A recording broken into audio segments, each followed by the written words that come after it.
Kaisar Naga yang tak terkalahkan. Bab 125, Orang Bodoh. Hanya dalam waktu 1 jam, Patriark Lu telah memperoleh gambaran yang jelas tentang situasi tersebut.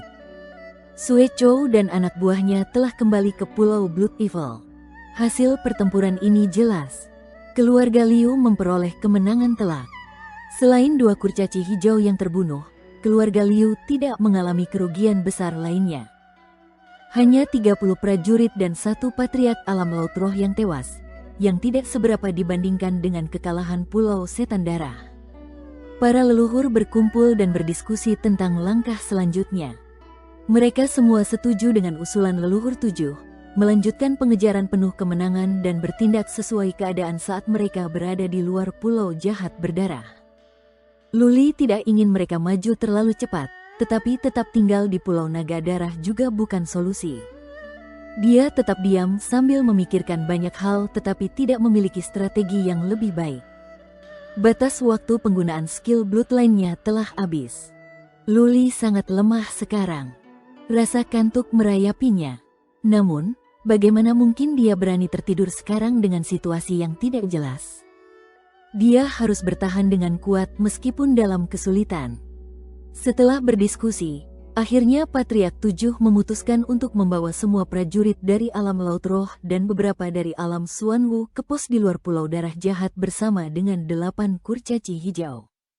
Mereka akan melakukan apapun yang mereka inginkan. Sebagai kekuatan utama keluarga Liu, Luli tentu saja diminta untuk bertindak bersama mereka.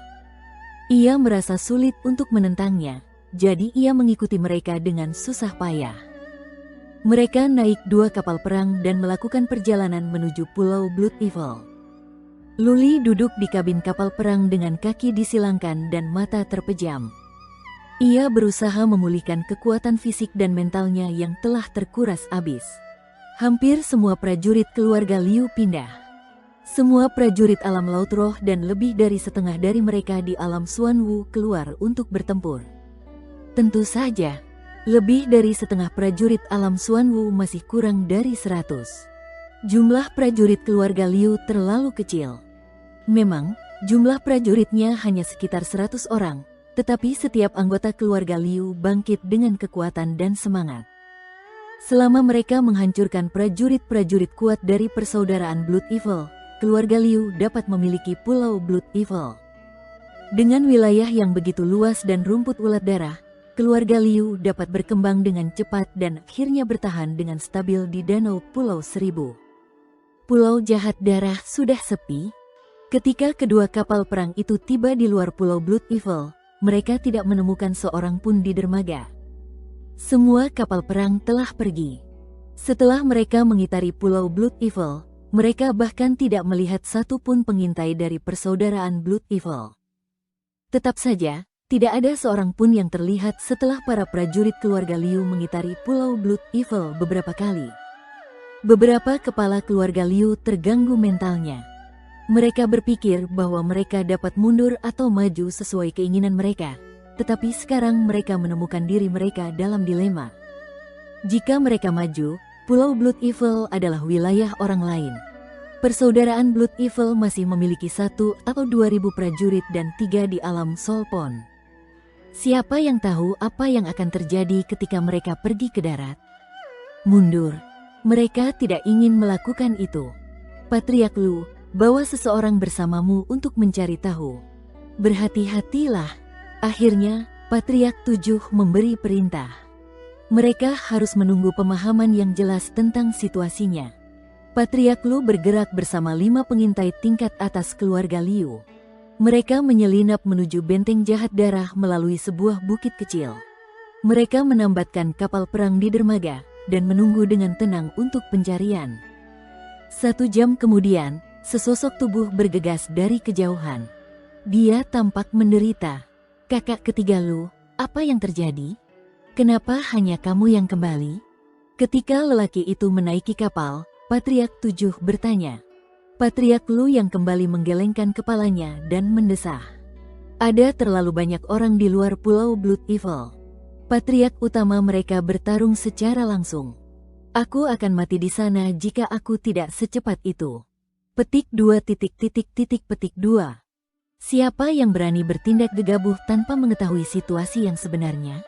Para prajurit keluarga Liu saling berpandangan, bingung harus berbuat apa. Waktu berlalu dan 2 jam kemudian, di jalan menuju dermaga, Sue Chou berjalan bersama 2 prajurit dari Solpon Realm dan ratusan lainnya. Mundur 1000 kaki dan bersiap untuk pertarungan. Patriark 7 berteriak. Semua orang mengeluarkan senjata mereka saat kapal perang bergerak mundur. Patriark 7, Patriark 9, dan Liu Yi berdiri di geladak, menatap Sue Chou yang perlahan berjalan ke arah mereka dengan waspada. Sudah hampir 4 jam berlalu. Lu Li belum pulih sepenuhnya, tetapi ia tidak terlalu kelelahan secara spiritual. Ia tidak keluar, tetapi masih duduk dengan kaki disilangkan di kabin. Sue Chou dan 2 leluhur alam kolam jiwa tidak berjalan di depan. Ratusan orang berjalan di depan mereka. Jelas, mereka takut akan serangan mendadak dari kurcaci hijau. Di tanah terbuka di depan dermaga, Sue Chou melambaikan tangannya untuk memberi isyarat kepada semua orang agar berhenti. Sue Chou menatap Patriark 7 dan berkata, "Saudara Sanhe, kami menerima keluarga Liu. Begini caramu memperlakukan kami?" Rasa malu tampak di wajah Patriark 7. Ini bukan masalah benar atau salah. Keluarga Liu memang menggigit tangan yang memberi mereka makan, tetapi Pulau Jahat Darah juga memiliki niat buruk selama ini.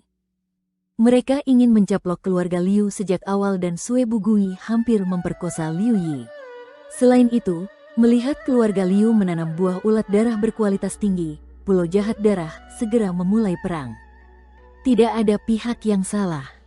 Kedua belah pihak menginginkan pembangunan dan kekuatan. Semua keputusan mereka yang diambil demi menghindari kehancuran dan pembangunan yang lebih baik adalah benar.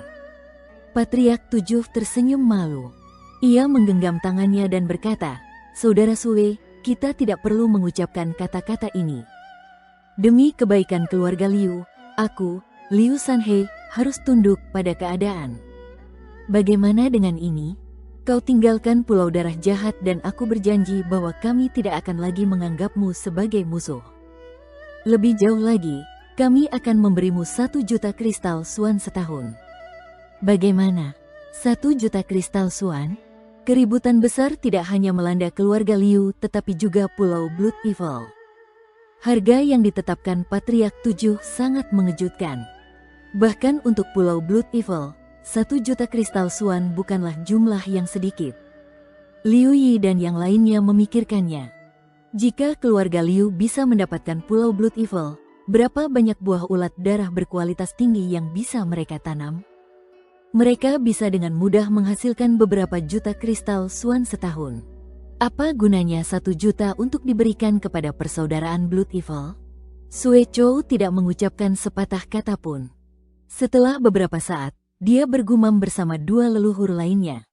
Setelah 3 batang dupa terbakar, Sue Chou berbalik dan berkata, "Saudara Sanhe, apa pendapatmu tentang ini? Pulau Naga Darah masih milikmu dan kami juga dapat memberimu 3 pulau tetangga. Kamu akan memberi kami 1 juta kristal Suan setahun. Mulai sekarang, kita akan hidup damai dan tidak mengganggu bisnis orang lain." Sue Chou tampaknya takut pada kurcaci hijau. Ia tidak lagi menginginkan perang, melainkan perundingan damai. Patriark 7 dan Patriark 9 saling memandang. Cahaya berkelap-kelip di mata mereka. Mereka juga ingin menghentikan pertempuran. Keluarga Liu butuh waktu untuk berkembang. Selama mereka bisa menundanya, keluarga Liu bisa membeli lebih banyak kurcaci hijau. Mereka bisa menggunakan sumber daya untuk membuat sejumlah besar prajurit mereka mencapai alam laut roh. Keluarga Liu bisa terus berkembang, dan pada akhirnya mendapatkan posisi yang kuat di Danau Pulau Seribu. Patriark 7 berdiskusi dengan beberapa patriark. Akhirnya, Patriark 7 mengambil keputusan. Ia menatap Sue Chou dan berkata, "Saudara Sue, pinjamkan Pulau Blood Evil kepada kami selama setahun. Anda akan mendapatkan pulau-pulau lainnya. Setiap bulan, kami akan memberikan Anda 100.000 kristal Suan. Dengan cara ini, kedua belah pihak dapat berkembang dengan cepat." Setahun kemudian, kita semua akan meninggalkan Pulau Blood Evil dan kita akan berjuang untuk pulau-pulau lain yang memiliki tanah lava. Kita juga dapat bersumpah darah. Jika kita melanggarnya, kita akan mengalami kematian yang mengerikan. Apa yang ditawarkan Patriark 7 sangat menguntungkan bagi keluarga Liu. Selama Pulau Blood Evil berada di tangan keluarga Liu selama 1 tahun, keluarga Liu dapat memperoleh cukup kristal Swan untuk membeli lusinan kurcaci hijau. Saat itu, akan mudah bagi keluarga Liu untuk menaklukkan pulau manapun yang memiliki tanah lava. Tentu saja, Sue Chou tampak tertarik. Matanya berbinar dan dia menyatakan bahwa hal itu dapat dipertimbangkan. Namun, dia berkata bahwa dia perlu memanggil semua kepala keluarga untuk berdiskusi dan keluarga Liu harus memberinya waktu 2 jam. Sue Chou kembali bersama anak buahnya. Para leluhur keluarga Liu sangat gembira dan bersemangat. Yang dapat mereka pikirkan hanyalah bagaimana keluarga Liu harus berkembang ketika mereka sampai di Pulau Blood Evil dan bagaimana memperluas lahan pertanian sehingga mereka dapat menanam lebih banyak buah ulat darah. Liu Yi merasa gembira. Dia segera masuk ke dalam kabin untuk menyampaikan kabar baik itu kepada Luli. Kondisi mental Luli kini membaik. Ia terdiam setelah mendengar cerita Liu Yi. Ia merenungkannya selama waktu yang dibutuhkan untuk membakar seluruh dupa. Kemudian ia tiba-tiba membuka matanya dan berkata dengan suara pelan, "Dasar bodoh. Kalian tertipu." Sue Chou mengulur waktu. Bab 126, menginjak pulau jahat berdarah. Penonton melihat lebih jelas daripada pemain. Orang-orang keluarga Liu terjebak dalam permainan. Mata mereka dibutakan oleh kepentingan. Yang dapat mereka pikirkan hanyalah bagaimana keluarga Liu dapat berkembang setelah mereka memperoleh Pulau Blood Evil, bagaimana menjadi lebih kuat dan bagaimana memperoleh kristal Swan yang tak terbatas. Barangkali seseorang telah memikirkan hasil terburuk, tetapi mereka secara otomatis menyingkirkan ide-ide tersebut ketika dihadapkan pada kepentingan yang begitu besar. Di mata mereka, hanya 3 prajurit alam kolam jiwa yang berada di sisi Sue Chou, tetapi keluarga Liu memiliki 8 kurcaci hijau. Keluarga Liu telah berjanji untuk memberi Sue Chou begitu banyak kristal Swan ketika Sue Chou jelas mengerti bahwa dia akan dikalahkan. Keluarga Liu hanya menginginkan Pulau Jahat Darah selama 1 tahun juga. Jadi bagaimana mungkin Sue Chou dan anak buahnya tidak setuju? Luli bukan bagian dari keluarga Liu. Setidaknya, dalam hatinya, dia tidak pernah menganggap dirinya sebagai anggota keluarga Liu. Oleh karena itu, dia tidak peduli berapa banyak keuntungan yang bisa diperoleh keluarga Liu darinya. Keluarga Liu hanyalah tempat tinggal sementara baginya. Luli berpikiran jernih, dan dia akan mempertimbangkan situasi secara keseluruhan. Di masa lalu, dia tidak suka berpikir karena Luling akan melakukannya untuknya. Setelah Luling dibawa ke dataran Qian, Luli telah berkembang. Sekarang, dia lebih suka menggunakan kepalanya ketika menghadapi masalah untuk mencari esensi yang tersembunyi di balik kabut yang dangkal. Dia menempatkan dirinya pada posisi Sue Chou. Pulau Blood Evil adalah fondasi Sue Chou. Dia telah mengelola tempat itu selama lebih dari 1 dekade. Apa yang akan tersisa bagi Sue Chou jika dia kehilangan Pulau Blood Evil? Sue Chou pastilah orang yang bijak seperti burung hantu karena ia bisa bangkit di Danau 1000 Pulau. Jika ia benar-benar menyerahkan Pulau Setan Darah kepada keluarga Liu akan memiliki kesempatan untuk tumbuh dan berkembang. Pada saat itu, status Sue Chou dan keluarga Liu akan terbalik. Ketika keluarga Liu mengambil alih posisi dominan, terserah mereka untuk memutuskan apakah mereka ingin Sue Chou pergi, tinggal atau dihancurkan. Apa tujuan Sue Chou melancarkan serangan? Untuk mendapatkan resep rahasia menanam rumput ulat darah dari keluarga Liu. Dan jika Sue Chou menyerahkan Pulau Jahat Darah, maka dia tidak akan pernah mendapatkan resep rahasia itu. Sebaliknya, keluarganya mungkin dihancurkan oleh keluarga Liu kapan saja. Sue Chou tidak akan menyerahkan Pulau Jahat Darah kecuali dia seorang idiot. Jadi pertanyaannya adalah, mengapa Sue Chou mau bernegosiasi? Mengapa dia berasumsi bahwa dia akan mempertimbangkan tawaran itu dengan serius? Satu-satunya penjelasannya adalah membeli waktu. Apa tujuan mengulur waktu? Tentu saja, untuk menunggu bala bantuan. Semua kapal perang di luar Pulau Blood Evil hilang. Tak perlu dikatakan, mereka dikirim untuk mencari bala bantuan. Sueco telah memiliki tempat ini selama lebih dari 10 tahun. Jika dia membayar harga yang sangat mahal, dia pasti bisa mendapatkan bala bantuan. Setelah Liu Yi mendengar penjelasan Luli, wajahnya yang cantik menunjukkan keterkejutan. Dia menarik napas dalam-dalam beberapa kali untuk menenangkan diri. Dia menganalisis dengan saksama sebentar dan wajahnya menjadi pucat. Tampaknya, penilaian Luli masuk akal. Liu Yi tidak berani mengambil tanggung jawab atas keputusan itu. Dia mengirim seseorang untuk memanggil Patriark 7 dan yang lainnya dan memberitahu mereka apa yang dikatakan Luli. Setelah Patriark 9 mendengarnya, dia melambaikan tangannya dan berkata, "Bala bantuan? Tidak mungkin. Sejauh yang aku tahu, hubungan antara Sueco dan beberapa pasukan tingkat 3 di dekatnya tidak baik. Suatu kali, Sueco pernah berperang melawan Pulau Rubah Hitam. Tidak mungkin. Itu tidak mungkin." Luli mencibir dan berkata, "Apa yang telah kamu lakukan sebagai seorang patriark selama bertahun-tahun? Apakah ada teman atau musuh abadi di antara kekuatan? Dasar bodoh." Patriark 9 sangat marah, tetapi Patriark 7 melambaikan tangannya dan berkata, "Saudara 9, sudah cukup. Luli benar. Tidak ada teman atau musuh abadi di antara kekuatan, yang ada hanyalah kepentingan abadi. Masalah ini, beri aku waktu untuk memikirkannya." Patriark 7 menenangkan diri dan memejamkan mata. Setelah waktu yang dibutuhkan untuk membakar satu batang dupa, dia tiba-tiba membuka matanya dan berteriak, "Kakak ketiga Lu. Suruh seseorang bersamamu untuk mencari di daerah danau terdekat untuk melihat apakah ada bala bantuan sekarang." Setelah Patriark Lu mendengar itu, dia membawa seseorang bersamanya dan langsung menyelam ke dalam air. Mereka menyelinap ke segala arah dengan kecepatan tinggi. Patriark 7 tampak sangat serius. Ia melirik para patriark dan berkata, "Memang ada yang salah. Sueco adalah orang yang pantang menyerah. Ia tidak akan memberi kita Pulau Setan Berdarah yang telah ia perjuangkan dengan keras. Ia adalah tipe orang yang percaya bahwa kematian lebih baik daripada aib. Ada masalah besar di sini." Mungkin dugaan Luli benar. Patriark 9 selalu mengikuti jejak Patriark 7. Dengan panik, dia bertanya, "Saudara 7, apa yang harus kita lakukan?"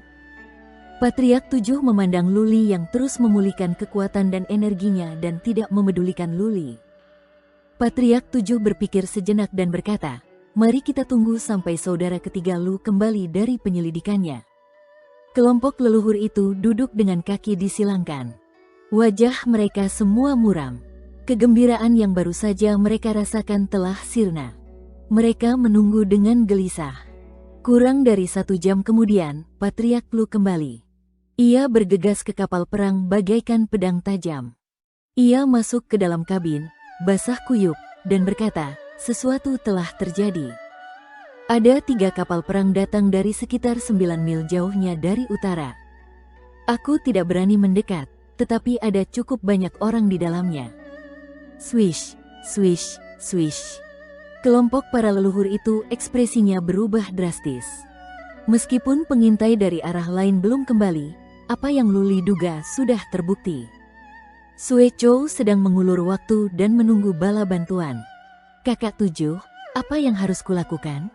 Patriark 9 dan yang lainnya semua menatap ke arah Patriark 7, menunggunya untuk memutuskan.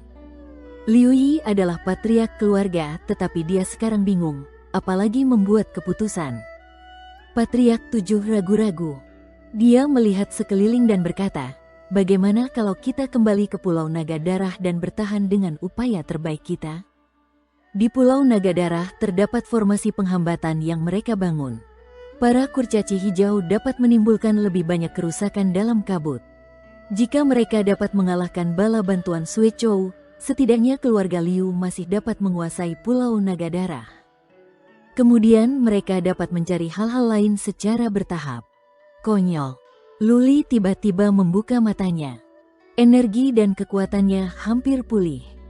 Dia melirik yang lain dengan dingin dan berkata, kematian adalah satu-satunya hal yang menunggu kita jika kita kembali. Sekarang Sue Chou bisa mendapatkan bala bantuan, dia pasti sudah membayar banyak. Jika keluarga Liu tidak hancur, bagaimana dia akan mengganti biayanya? Bahkan jika kita dapat menahan serangan putaran pertama, Sue Chou pasti akan menghabiskan semua yang dimiliki Pulau Jahat Darah untuk meminta lebih banyak bala bantuan. Jika lawan kita memiliki 6 atau 7 prajurit alam kolam jiwa, bagaimana kalian akan bertahan? Mereka saling memandang, merasa terjebak dalam dilema. Luli, di sisi lain, mengambil tombak langitnya dan berdiri. Dia berkata dengan suara dingin, apa yang perlu diragukan? Satu-satunya cara yang tersisa bagi kita sekarang adalah berjuang untuk masuk ke Pulau Blood Evil dan memusnahkan persaudaraan Blood Evil. Selama kita dapat membunuh Sue Chou dan anak buahnya, dan menaklukkan Pulau Blood Evil sebelum bala bantuan tiba di sini, kita dapat mengirim mereka kembali melalui rute yang mereka ambil untuk sampai ke sini. Benar, Patriark 7 berdiri dengan sikap yang mengesankan. Kalimat terakhir Luli memberinya inspirasi. Selama mereka dapat membunuh Sue Chou dan anak buahnya dan menduduki Pulau Blood Evil, mereka dapat menawarkan beberapa syarat dan ketentuan untuk bernegosiasi dengan pulau-pulau terdekat dan meminta mereka untuk kembali. Membunuh. Patriark 7 memberi perintah untuk melakukan serangan menyeluruh. Tekad tampak di wajah semua patriark dan Liu Yi. Jika mereka tidak berhasil, Pulau Darah Jahat akan menjadi tempat pemakaman mereka. Tak lama kemudian, mereka mulai menggerakkan 2 kapal perang dan bergerak mendekati Pulau Blood Evil.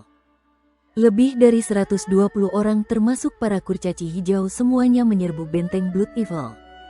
Patriark 7 memerintahkan lebih dari selusin murid alam Xuanwu untuk menjelajahi jalan di depan dengan Luli dan sekelompok patriark mengikuti. 8 kurcaci hijau bersembunyi di belakang mereka. Mereka melesat maju dengan niat membunuh yang kuat. Yang tidak diketahui Luli dan yang lainnya adalah bahwa di langit sebelah utara Pulau Blood Evil terdapat sebuah kereta emas. Sama seperti kereta emas yang muncul selama perang di Kabupaten Wuling, kereta ini juga mengaktifkan formasi penghambatan. Orang-orang di darat tidak dapat melihatnya atau mendeteksinya. Dia tidak terlalu konyol. Suara malas terdengar dari kereta emas. Hanya ada 2 orang di kereta emas, seorang wanita yang sangat cantik dan anggun serta seorang pria tua yang rambutnya berwarna keperakan. Luli dan Liu Yi akan mengenali mereka jika mereka terlihat. Nyonya Yan dan kepala pelayan Bai. Ketika pertempuran dimulai di Pulau Naga Darah saat fajar, kereta perang emas telah muncul. Namun, formasi penghambatan diaktifkan sehingga orang-orang di darat tidak mengetahuinya. Kepala pelayan Bai melihat ke arah keluarga Liu yang menyerbu Pulau Blood Evil dan kemudian ke kejauhan. Dia melihat 3 titik hitam kecil. Alisnya yang tipis berkerut saat dia berkata, Nyonya, akan sulit bagi Luli untuk memenangkan ini. Nyonya Yan mengenakan gaun ungu muda dengan motif bunga, dan seekor hewan peliharaan hitam berada di tangannya. Tangannya yang terbentuk dengan indah membelai bulunya. Dia menggelengkan kepalanya dan berkata, tidak sulit untuk menang. Orang-orang dari Pulau Rubah Hitam, Pulau Pembunuh, dan Pulau Iblis ada di sini. Akan sangat tidak masuk akal jika Luli bisa menang.